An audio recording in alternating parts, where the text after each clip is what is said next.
खाली भाई है ना वो। हाँ मुखिया जी आओ तो नहीं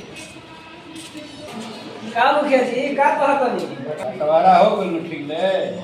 हाँ सब बढ़िया से हो गई। आपस में मिलजुल के रह लो, झगड़ा लड़ाई मत करिए आज से। ठीक बा जा तो नहीं। हो सुखाड़ी भाई आओ इन्हें काम बतनी। का हो का कहत रहो बोलो।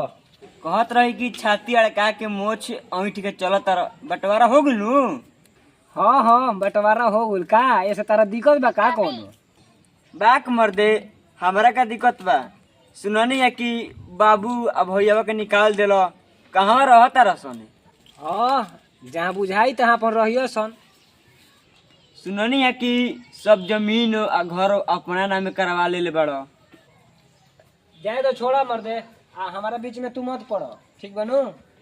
ठीक बा जा हमरा के लकड़ी मर्दे फारे तो अबले फरले रहती लकड़ी कातना।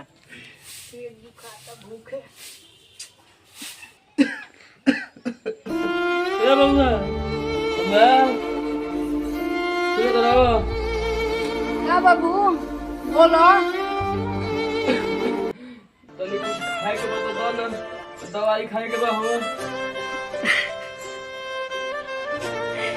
बाबा खाए के मांगता है कुछ को बाना जा तनी देखो तनी का बा।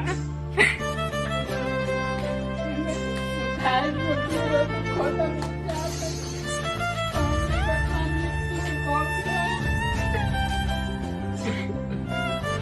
बाबू सब पानी पिए कुछ बाना खाए के पानी पी के रहो। बबुआ रोत रिस्का रे और जाए दो रो मत, हम पानी पी के अपन पेट भर लेता नहीं। भगवान को रस के ऐसा बेटा कोई के मत मिलो, टेंशन मत लो रो मत। हम पानी अभी जिंदा पानी तारा खातिर हो, हम पानी पी के जी ले।